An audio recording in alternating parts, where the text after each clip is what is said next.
다음으로는 GS 리테일 살펴보도록 하겠습니다.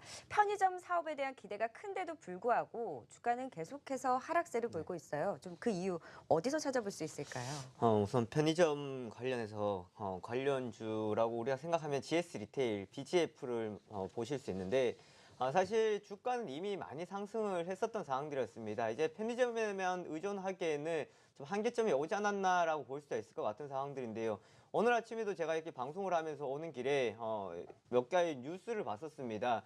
가맹점은 사실 지금 상당히 힘들어지고 있다. 본사는 좋은데 업주들은 지금 상당히 어렵다라는 것이 지금 편의점의 업계 이야기입니다. 하루에 15개의 편의점이 지금 생기고 있다라고 이야기가 나올 정도의 상당히 어려움을 많이 겪고 있는 상황들인데 고성장은 기대가 되고는 있습니다. 충분한 성장이 기대가 되고 있는 상황들이 되겠고요. 신규 점포의 안정화가 지금 단축되고 있다라는 겁니다. 사실 이 부분 같은 경우에는 우선은 지금 거래 제한을 뒀었던 2014년까지는 시장에 좀 우려감이 있었는데 거래 제한이 지금 없어지면서 지속적인 수익원이 창출되고 있다고 보시면 될 것 같고요. 우호적인 영업 환경으로 많이 바뀌고 있는 것 또한 충분한 긍정적인 효과라고 볼 수 있을 것 같습니다. 거기다가 우리가 지금 소비 트렌드 변화가 많이 생겨나고 있는데 1인 가구 그리고 직장인들 사실 요즘 편의점 가면 없는 게 없습니다. 모든 것들도 다 있고요. 그리고 최근 이제 나왔던 것이 캐시백 서비스라고 해가지고 신용카드나 이제 체크카드를 가지고 우리가 현금을 찾을 수도 있는 서비스가 진행이 된다는 겁니다. 이런 점을 봤을 때에 굳이 대형마트에 가지 않고 편의점에서도 모든 것을 끝낼 수 있다는 것은 장점으로 받아들일 수는 있습니다. 하지만 편의점을 제외한 사업부가 GS 리테일 쪽에서는 지금 성과가 좀 나오지 않고 있다는 것을 좀 볼 수 있을 것 같은데요. 슈퍼마켓 부분은 외형적인 성장이 좀 부진한 상황이라고 보시면 될 것 같고 임대사업 부분 같은 경우에도 이번에 실적이 좀 줄어들 것으로 전망이 되고 있는 상황들입니다. 이번에 자회사가 보유한 안양의 부지를 매각을 하면서 이제 어느 정도의 수익원이 발생이 되었습니다. 하지만 앞으로 이렇게 대두되고 있는 문제점들 그리고 지금 계속해서 이슈가 되는 가맹점하고 본사들 간의 이제 이런 이슈를 넘고 가야 되는 상황이기 때문에 사실 현재 주가로 봤을 때는 지지라인이다라기보다는 좀 더 확인하고 가시는 전략이 오히려 좋을 것 같습니다. 다음으로 현대 로템도 짧게 살펴보도록 하겠습니다. 3분기 실적 우려가 나오면서 어제쯤 좀 음봉을 그려냈는데 향후 전망은 좀 어떻게 볼 수 네, 있을까요? 철도 될 것 같은데 되지 않는 게 철도인 것 같습니다. 사실 우리나라 같은 경우에도 지금 철길이 다 많이 깔려있지 않다라는 것은 잘 아실 겁니다. 그래서 철도 산업은 앞으로 상당히 중요하다라고 이야기들을 많이 하고는 있는데 사실 철도적인 부분에 대해서 해외 수출에 좀 많이 기대를 거는 상황이었습니다. 현대로템 같은 경우에도 올해 같은 경우에는 철도 수주가 뭐 나름 괜찮았고 상당히 좋지 않은 영업 환경이 이제 좀 지났다라고 볼 수 있을 것 같은데요. 호주에서 1조 원 이상의 이제 매출이 나왔었던 상황들이었고 이란에서도 미수금을 9년 만에 받아내면서 상당히 좀 긍정적인 흐름들이 나타냈었던 상황들이었습니다. 그렇지만 올해 수준은 이제 4조 원 정도로 육박한다라고 볼 수가 있겠는데요. 이것이 시장에선 주가에 이미 많이 선반영이 되었다라고 볼 수가 있을 것 같습니다. 최근 들어서 강한 상승세가 나오면서 좀 이제는 차익 물량들이 빠져나왔다라고 보시면 될 것 같고요. 방산 부분에는 수주 모멘텀이 여전히 있을 것이다라고 예상은 할 수는 있습니다. 그래서 내년 같은 경우에는 이제 방산 쪽에 좀 기대를 걸고 있는 상황이라고 보시면 될 것 같고요.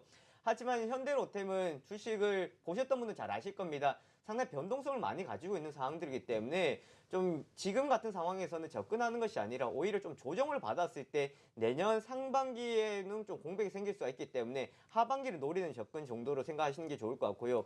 굳이 여기서 반등이 나온 데서 따라 붙는 전략보다가는 저점에서 접근하는 그렇게 했을 때 좀 끌고 가는 매매 전략이 좋지 않을까라고 붙일 수가 있을 것 같습니다. 네, 마지막으로 에코프로까지 살펴보도록 하겠습니다. 어제장 모처럼 전기차 관련주도 좋은 흐름 보였던 가운데 에코프로에 대한 기대감이 큰 것 같습니다. 어떻게 좀 바라볼 수 있을까요? 지금 이런 시장이면 실적이고 또 앞으로 좀 좋아질 것이다 싶은 종목에 접근하는 전략이 좋을 것 같습니다.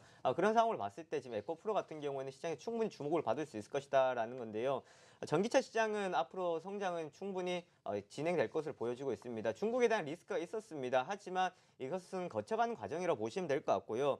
NC의 수요가 지속적으로 증가할 것이다라는 것이 지금 에코프로의 가장 큰 경쟁력이라고 보시면 될 것 같습니다. 그리고 23일 날 장 마감 후에 주주 배정 유상증자 많지는 않습니다. 200억 원 정도의 주주 배정 유상증자를 했다라고 했음에도 불구하고 그 다음날 주가는 오히려 반등이 나왔고 지금 추세가 살아나는 것을 봤을 때에 이번 유상증자 같은 경우에는 운영 자금도 있고 투자 라는 부분도 있는데 자회사입니다. 에코프로 BM 생산 능력을 확대하겠다라는 것에 시장은 상당히 긍정적으로 받아들였다라고 보시면 될 것 같습니다. 에코프로 같은 경우에는 지금 현재뿐만 아니라 앞으로 지속적인 성장 가능한 업종이고 관련 종목이다라고 보시는 게 좋을 것 같습니다. 그렇다면 김영철 대표님 또 어떤 전략 유효하다라고 보고 계세요? 네, 어제 아침에도 우선 대형주 위주로 보자라고 말씀드렸었는데 그게 아직까지는 계속 유효할 것으로 보여지고 있습니다. 박정희 차장님께 말씀하셨다시피 종목을 보면은 하락한 게 많은 것 같은데 지수는 올라갔다라는 것은 그만큼 대형주 수급, 외국인들 비차익을 통한 매수세가 많이 몰렸다라고 보실 수 있을 것 같고요.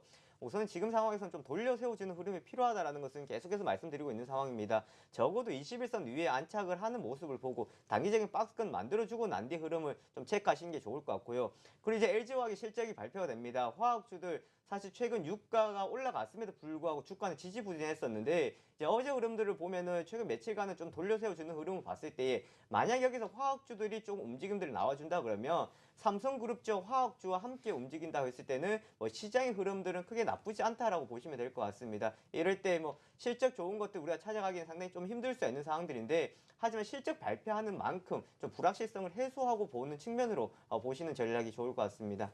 네, 실적 기대가 큰 화학과 은행주들 실적이 이제 본격적으로 발표가 되는데요. 이 실적 어떻게 나온지 여부까지 확인을 해 보셔야 될 것 같습니다.